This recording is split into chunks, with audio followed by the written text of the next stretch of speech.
Hello friends, ఈరోజు ఈ వీడియోలో AP state doctor NTR UHS ద్వారా పీజీ మెడికల్ అడ్మిషన్ కోసం కన్వీనర్ కోటాకి అలాగే మేనేజ్మెంట్ కోటాకి రౌండ్ 4 అంటే స్ట్రే వేకెన్సీ రౌండ్కి సంబంధించిన నోటిఫికేషన్స్ రిలీజ్ అయ్యాయి. ఇవి ఎన్టీఆర్ యూహెచ్ఎస్ అఫీషియల్ వెబ్సైట్లో రెడీగా అవైలబుల్గా ఉన్నాయి. అయితే ఫస్ట్ ఈరోజు ఈ వీడియోలో కన్వీనర్ కోటాకి సంబంధించి స్ట్రే వేకెన్సీ రౌండ్లో ఎవరెవరు పార్టిసిపేట్ చేసే ఎలిజిబిలిటీ ఉంది, ఎవరెవరికి లేదు, అలాగే ఇంపార్టెంట్ ఇన్స్ట్రక్షన్స్ కొన్నిచ్చారు. అవి డీటెయిల్డ్ గా ఒకసారి అర్థం చేసుకుందాం. This is very very important notification అండి. దయచేసి ఎవరు కూడా స్కిప్ చేయకుండా ప్రతి ఒక్కరూ చివరి వరకు వినండి. ఇక్కడ మనకు జరుగుతుంది స్ట్రే వేకెన్సీ రౌండ్ అంటే 4th రౌండ్. ఈ నోటిఫికేషన్ వెబ్ ఆప్షన్స్ కు సంబంధించినటువంటి నోటిఫికేషన్ కాదు. ఇక్కడ మీరు క్లియర్ గా చూడొచ్చు. ఈ నోటిఫికేషన్ లో ఆన్లైన్ అప్లికేషన్స్ కి ఇన్వైట్ చేస్తూ ఉన్నారు. అయితే ఇప్పుడు ఈ ఆన్లైన్ అప్లికేషన్ పెట్టుకోవడానికి స్కెడ్యూల్ కూడా ఇచ్చారు. ఫిబ్రవరి 13వ తారీఖు సాయంత్రం 5 గంటల నుండి ఫిబ్రవరి 16వ తారీఖు అర్ధరాత్రి 11 గంటల 55 నిమిషాల వరకు కూడా అవకాశం ఉంది. అయితే ఇక్కడ కొన్ని ఇంపార్టెంట్ ఇన్స్ట్రక్షన్స్ చెప్తూ ఉన్నారు. చాలా జాగ్రత్తగా ఈ వీడియోని శ్రద్ధగా వినండి. దయచేసి చాలా యూజ్ అవుతుంది. ఫస్ట్ టైం ఏపీ స్టేట్ లో స్ట్రే వేకెన్సీ రౌండ్ లో ఫ్రెష్ రిజిస్ట్రేషన్స్ కూడా పర్మిషన్ ఇస్తూ ఉన్నారు. కేవలము ఫ్రెష్ గా రిజిస్ట్రేషన్ చేసుకున్న స్టూడెంట్సే కాదండి. అంటే స్ట్రే వేకెన్సీ రౌండ్ కి ఎంతమంది అయితే ఎలిజిబుల్ అవుతారో ఆ స్టూడెంట్స్ అందరూ కూడా ఫ్రెష్ గా చాయిస్ ఫిల్లింగ్ చేసుకోవాల్సి ఉంటుంది. అయితే ఆల్రెడీ మనకి consolidated CQ final merit list ఇంతకు ముందు రౌండ్స్ లో రిలీజ్ చేశారు. అంటే ప్రతి రౌండ్ కి కూడా రిలీజ్ చేస్తూ ఉన్నారు. కొత్తగా స్టూడెంట్స్ యాడ్ అవుతూ ఉన్నారు కాబట్టి. అయితే ఈ లిస్ట్ లో ఉన్న స్టూడెంట్స్ అందరూ కూడా ఇప్పుడు ఈ రౌండ్ కి ఎలిజిబుల్ అవ్వరు, గుర్తుంచుకోండి. ఎందుకు అవ్వరంటే కొద్దిమంది స్టూడెంట్స్ కి ఆల్రెడీ సీట్స్ వచ్చి కాలేజెస్ లో జాయిన్ అయిపోయారు. లేదా కొద్దిమంది స్టూడెంట్స్ ఆల్ ఇండియా కోటాలో లేదా వేరే ఏ ఇతర రాష్ట్రాల్లోనైనా సరే జాయిన్ అయిపోయి ఉంటే వాళ్ళెవ్వరూ కూడా ఇప్పుడు ఈ స్ట్రే వేకెన్సీ రౌండ్ కి ఎలిజిబుల్ కాదు. కాబట్టి ఇప్పుడు ఫ్రెష్ గా రిజిస్ట్రేషన్ చేసుకున్నటువంటి స్టూడెంట్స్ మీరు కూడా ఎక్కడ సీటు వచ్చి ఉండకపోతేనే అప్పుడు మాత్రమే ఈ రౌండ్ లో పార్టిసిపేట్ చేసే అవకాశం ఉంటుంది. అంతేగాని ఆల్రెడీ వేరే చోట జాయిన్ అయిపోయి ఇప్పుడు ఆంధ్రాలో ఫ్రెష్గా రిజిస్ట్రేషన్ ఇచ్చారు కదా అని అనవసరంగా మీరు రిజిస్ట్రేషన్ చేసుకొని మీరు పేమెంట్ చేసిన తర్వాత పేమెంట్ అయిపోయిన తర్వాత చెప్తారు అప్లికేషన్ ప్రాసెస్లో యు ఆర్ నాట్ ఎలిజిబుల్ అని. అప్పుడు మీకు ఆ రిజిస్ట్రేషన్ కట్టినటువంటి అమౌంట్ రీఫండ్ చేయబడదు. గుర్తుంచుకోండి. ముందు చెప్పరండి. రిజిస్ట్రేషన్ అందరినీ యాక్సెప్ట్ చేస్తుంది సిస్టమ్. వాళ్ళకి ఆ అమౌంట్ రీచ్ అయిపోయిన తర్వాత you are not eligible to apply for this stray vacancy round అనే స్టేట్మెంట్ పాస్ చేసేది సిస్టమ్. కాబట్టి అది పాస్ చేసే ముందుగా అనవసరంగా డబ్బులు వదులుకోకుండా మీరు ముందుగానే మీరు ఎలిజిబుల్లా కాదని జాగ్రత్తగా చూసుకొని అప్పుడు మాత్రమే రిజిస్ట్రేషన్ చేసుకోండి. ఒకటే పాయింట్ అండి. ఫ్రెష్గా రిజిస్ట్రేషన్ చేసుకోవాలి అంటే మీకు ఇప్పటి వరకు ఏ స్టేట్లో కానీ ఆంధ్రాలో కానీ ఎక్కడ కూడా ఆల్ ఇండియా కోటాలో కానీ మీకు సీటు వచ్చి ఉండకూడదు. అది కన్వీనర్ కోట అవ్వచ్చు, మేనేజ్మెంట్ కోట అవ్వచ్చు, డీమ్డ్ యూనివర్సిటీస్ అవ్వచ్చు, ఆల్ ఇండియా కోట అవ్వచ్చు. అంతేకాదు ఇప్పటి వరకు మీరు ఏపీ స్టేట్లో అసలు రిజిస్టర్ చేసుకుని ఉండకపోతే వాళ్ళు చేసుకోవచ్చు. అలాగే ఏపీ స్టేట్లో కూడా కొన్ని కండిషన్స్ ఉన్నాయి. అక్కడ local students, non local students ఇద్దరు ఉంటారు కాబట్టి సో ఆ ఇద్దరు కూడా జాగ్రత్తగా చూసుకొని మీరు ఏ కేటగిరీకి వర్తిస్తారు, మీకు కావలసినటువంటి రిక్వైర్డ్ డాక్యుమెంట్స్ ఏంటి, ఇవన్నీ కూడా చూసుకొని మాత్రమే జాగ్రత్తగా మీరు అప్లై చేసుకోండి. అర్థమైంది కదా. నెక్స్ట్ సెకండ్ పాయింట్ చాలా వ్యాలిడ్ పాయింట్ అండి. రీసెంట్ గా మనకి సుప్రీం కోర్టు ఇచ్చినటువంటి జడ్జిమెంట్ ని బేస్ చేసుకొని ఇక్కడ ఈ పాయింట్ వచ్చింది. ఇక్కడ ఏం చెప్తున్నారంటే unfilled seats for stray vacancies are converted as unreserved open general seats అన్నారు. ఇక్కడ రిజర్వేషన్ సీట్స్ అనేవి లేవు. ఎందుకు లేవు అంటే ఇక్కడ మనకి సుప్రీం కోర్టు ఇచ్చింది కేవలము మీరు మెరిట్ ని బేస్ చేసుకుని మాత్రమే సీట్స్ ఫిల్ చేయండి మెడికల్ పీజీ కౌన్సిలింగ్ లో అని. ఆల్రెడీ మాపప్ రౌండ్ కి ముందుగానే నోటిఫికేషన్స్ వచ్చినాయి కాబట్టి వాళ్ళు అక్కడ ఇంప్లిమెంట్ చేయలేకపోయారు. కానీ ఇప్పుడు స్ట్రే వేకెన్సీ రౌండ్ లో మాత్రం ఖచ్చితంగా వీళ్ళు ఆ రూల్ ని ఫాలో అవుతున్నారు. స్టేట్ లో మీకున్నటువంటి రిజర్వేషన్ ప్రకారంగా మీకు సీట్ అలాట్మెంట్ ఇచ్చే అవకాశమే లేదు. ఇవన్నీ కూడా అన్రిజర్వ్డ్ ఓపెన్ జనరల్ సీట్స్ అవబోతూ ఉన్నాయి, గుర్తుంచుకోండి. అలాగే ఇప్పుడు ఈ రౌండ్ లో పార్టిసిపేట్ చేయడానికి అసలు ఎవరికి ఎలిజిబిలిటీ ఉంది అనేది ఇక్కడ క్లియర్ స్టేట్మెంట్స్ ఇచ్చారు. జాగ్రత్తగా చూడండి. ఫస్ట్ వన్ వచ్చేసి ఎవరైతే ఇప్పటి వరకు సీట్ హోల్డ్ చేయలేదో అంటే ఎక్కడా కూడా జాయిన్ అయి ఉండలేదో ఆ స్టూడెంట్స్, లేదా అసలు సీటే రాలేదు ఇప్పటి వరకు అంటే ఫేజ్ 1లో కానీ 2లో కానీ 3లో కానీ అది ఆల్ ఇండియా కోటా అవ్వచ్చు, స్టేట్ కోటా కౌన్సిలింగ్స్ అవ్వచ్చు, ఏ స్టేట్ అయినా సరే, లేదా డీమ్డ్ అవ్వచ్చు. ఎక్కడ కూడా ఇప్పటి వరకు మీకు అసలు సీటే రాలేదు, లేదా ఒకవేళ సీటు వచ్చినా సరే మీరు జాయిన్ అయి ఉండలేదు.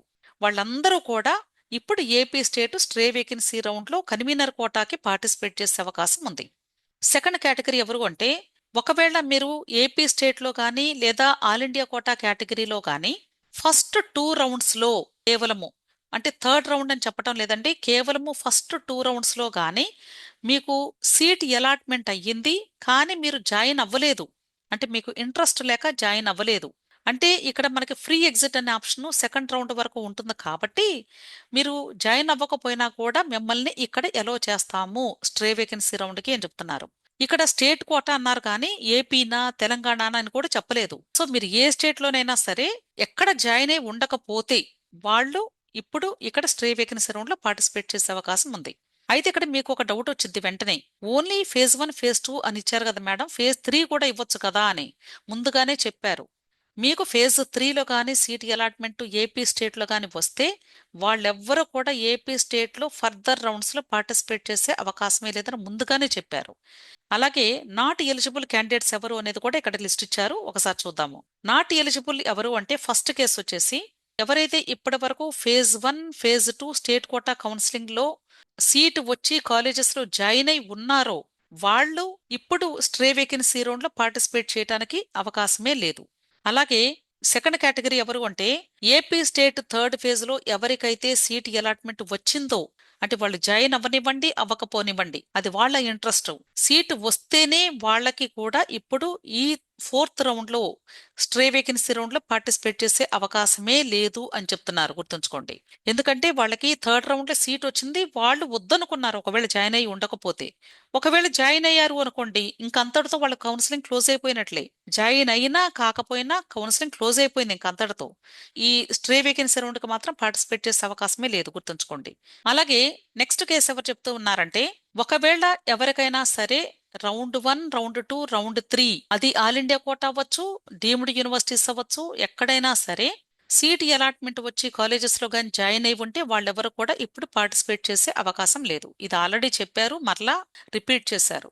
నెక్స్ట్ పాయింట్ వచ్చేసి ఎవరైతే ఆల్ ఇండియా కోటా ఇప్పుడు stray vacancy round already start అయిపోయింది కాబట్టి అక్కడ కానీ ఆల్ ఇండియా కోటా కేటగిరీ కానీ లేదా డీమ్డ్ యూనివర్సిటీస్ లో కానీ స్ట్రే వేకెన్సీ రౌండ్ లో కానీ సీట్ ఎలాట్ అయితే వాళ్ళు జాయిన్ అయినా కాకపోయినా సరే all India quota stray vacancy round లో కానీ సీట్ ఎలాట్ అయ్యింది అంటే మాత్రం వాళ్ళు ఏపీ స్టేట్ లో ఎలిజిబుల్ కాదు.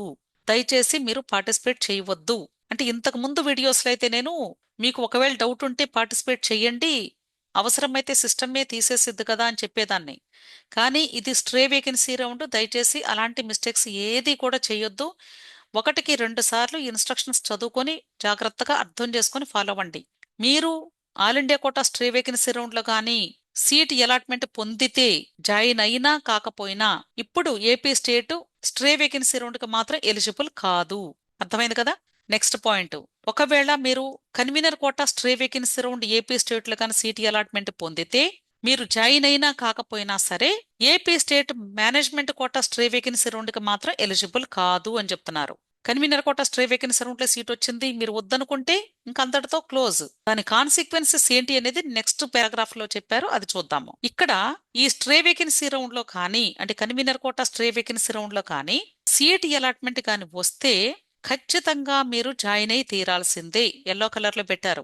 జాయిన్ అవ్వకపోతే మాత్రం 1 సంవత్సరం పాటు మీరు AP state convener quota management quota counselling లో పార్టిసిపేట్ చేసే అవకాశం కోల్పోతారు అని చెప్తున్నారు. కానీ ఇక్కడ ఇచ్చినటువంటి స్టేట్మెంట్ నాకు తెలిసి ఇది రాంగ్ అనుకుంటున్నాను. ఎందుకంటే మనకి ప్రాస్పెక్టస్ లో ఏం చెప్పారు, ఇక్కడ వీళ్ళు డీటెయిల్డ్ ఇన్ఫర్మేషన్ ప్రాస్పెక్టస్ కూడా చూసుకోమని చెప్తున్నారు. ప్రాస్పెక్టస్ లో 3 ఇయర్స్ అని మెన్షన్ చేశారు, గుర్తుంచుకోండి. ఇక్కడ 1 ఇయర్ అనే చెప్తున్నారు. ఇక్కడ యూనివర్సిటీ వాళ్ళు క్లారిటీ ఇవ్వటం లేదు, కానీ వాళ్ళు పనిష్మెంట్ ఇచ్చేటప్పుడు మాత్రం డెఫినెట్ గా 3 ఇయర్స్ ఇస్తారు. ఎందుకంటే ఆల్రెడీ ఈ సంవత్సరం డీబార్ లిస్ట్ లో ఉన్నటువంటి స్టూడెంట్స్ లిస్టు మనకి డిస్ప్లే చేశారు యూనివర్సిటీ వెబ్సైట్ లో. వాళ్ళు 3 ఇయర్స్ నుండి డీబార్ చేయబడుతూనే ఉన్నారు. వీళ్ళు ఇక్కడ స్టేట్మెంట్ రాంగ్ ఇచ్చారంటే దయచేసి ఇది గమనించండి. 3 సంవత్సరాల పాటు AP state convener quota management కోటాలో నీట్ పీజీ కౌన్సిలింగ్ లో పార్టిసిపేట్ చేయలేరు మీరు. దీంతో పాటు పెనాల్టీ కూడా ఉంటుంది, ఆ పెనాల్టీ కూడా కట్టాల్సి ఉంటుంది. ఎంత పెనాల్టీ కట్టాలి అనేది ఆల్రెడీ మనకి ఇచ్చారు, 3.54 lakhs పెనాల్టీ కట్టాలి, గుర్తుంచుకోండి. అర్థమైంది కదా. నెక్స్ట్, ఇప్పుడు అప్లికేషన్స్ పెట్టుకోవడానికి ఎలిజిబిలిటీ క్రైటీరియా ఎవరికి ఉంది అనేది ఒకసారి టేబుల్ ఇచ్చారు, general category, EWS category students కి 15th పర్సెంటైల్ మినిమం ఉండాలి. అలాగే అన్రిజర్వ్డ్ పీడబ్ల్యూబీడీ కేటగిరీ స్టూడెంట్స్ కి 10th పర్సెంటైల్ మినిమం ఉండాలి. SC, ST, OBC category students, వీళ్ళల్లో పీడబ్ల్యూడీ కేటగిరీ స్టూడెంట్స్ అంటే వాళ్ళకి మినిమం 10th పర్సెంటైల్ ఖచ్చితంగా ఉండాలి. అలాగే ఇంటర్న్షిప్ డేట్ కూడా 15/8/2024 కి కంప్లీట్ అయినటువంటి స్టూడెంట్స్ మాత్రమే ఎలిజిబుల్ అవుతారు. ఇంకా మీకు క్లియర్ ఇన్ఫర్మేషన్ కావాలి అంటే ప్రాస్పెక్టస్ కి ఇక్కడ లింక్ ఇచ్చారు, క్లిక్ చేస్తే ఆ ప్రాస్పెక్టస్ ఓపెన్ అయింది. జాగ్రత్తగా చదివి అర్థం చేసుకోండి. ఓకే. అలాగే మీరు ఈ అప్లికేషన్ పెట్టేటప్పుడు స్కాన్డ్ ఒరిజినల్ డాక్యుమెంట్స్ మీరు జాగ్రత్తగా అప్లోడ్ చేయాల్సి ఉంటుంది. స్కాన్డ్ ఒరిజినల్ అన్నారండి ఇక్కడ, అంటే ఒరిజినల్ సర్టిఫికెట్స్ ని స్కాన్ చేయండి, అంతేగాని జిరాక్స్ కాపీస్ ని స్కాన్ చేయొద్దు దయచేసి. ఓకే. అంతేకాదు ఈ ఒరిజినల్ సర్టిఫికెట్స్ ని మీరు స్కాన్ చేసినవి అప్లోడ్ చేసిన తర్వాత వాళ్ళు వెరిఫై చేసి డైరెక్ట్ గా మీ యొక్క మెరిట్ లిస్ట్ డిస్ప్లే చేస్తామని చెప్తున్నారు. తర్వాత ఎటువంటి ఇంటిమేషన్ కూడా ఇవ్వరు, అంటే మీ సర్టిఫికెట్స్ ప్రాపర్ గా ఉన్నాయా లేదా అనేది. ఒకవేళ కానీ ఇన్ టైంలో మీరు అప్లోడ్ చేయలేకపోతే మాత్రం మీ యొక్క అప్లికేషన్ రిజెక్ట్ అవుతుంది అని చెప్తున్నారు. ఆ తర్వాత ఎటువంటి చేంజెస్ కూడా ఉండవు. అంతేకాదండి, ఇక్కడ ఈ 14th పాయింట్ చాలా ఇంపార్టెంట్ పాయింట్ ఇచ్చారు, చూడండి ఒకసారి. ఒకవేళ ఎవరైనా సరే ఇప్పుడు AP state stray vacancy round లో పార్టిసిపేట్ చేసే స్టూడెంట్స్ కానీ ఇతర రాష్ట్రాల్లో ఎక్కడైనా సీటు వచ్చి కాలేజెస్ లో జాయిన్ అయి ఉంటే వాళ్ళు మరలా ఇక్కడ పార్టిసిపేట్ చేస్తే మాత్రం లీగల్ క్రిమినల్ యాక్షన్ తీసుకుంటాము అని చెప్తున్నారు. అర్థమైంది కదా. వెరీ వెరీ ఇంపార్టెంట్ నోటిఫికేషన్ ఇది, జాగ్రత్తగా చదివి అర్థం చేసుకోండి. హెల్ప్ లైన్ నెంబర్స్ ఇచ్చారు, వీళ్ళని కాంటాక్ట్ చేస్తే మీకు ఆన్సర్ ఇస్తారు. అర్థమైంది కదా. నాకు తెలిసి యూనివర్సిటీ వాళ్ళైతే పెద్దగా లిఫ్ట్ చేయటం లేదండి. వాళ్ళని అడిగే కంటే కూడా మీరు ఇన్స్ట్రక్షన్స్ ని జాగ్రత్తగా స్టెప్ బై స్టెప్ ఒక్కొక్కటి చదివి పేపర్ మీద అర్థమయ్యేలాగా రాసుకొని దాని ప్రకారంగా ఫాలో అవ్వండి. ఇంకా ఏదైనా డౌట్స్ ఉంటే ఒకవేళ మీరు వీడియో క్రింద కమెంట్ బాక్స్ లో కమెంట్ చేస్తే నేను ఆన్సర్ ఇవ్వడానికి ట్రై చేస్తాను. లేదా టెలిగ్రామ్ గ్రూప్ ఉంది, టెలిగ్రామ్ గ్రూప్ లింక్ నేను వీడియో క్రింద డిస్క్రిప్షన్ లో ఇస్తాను. టెలిగ్రామ్ గ్రూప్ లో జాయిన్ అయినట్లయితే మీకు ఎప్పుడు ఏ డౌట్ వచ్చినా సరే ఇమ్మీడియట్ గా మీరు క్లారిఫై చేసుకునే అవకాశం లభిస్తుంది. Wish all the best. Video నచ్చితే లైక్ చేయండి, మీ ఫ్రెండ్స్ కూడా షేర్ చేయండి. అలాగే నా ఛానల్ తప్పకుండా సబ్స్క్రైబ్ చేసుకోండి. Thank you.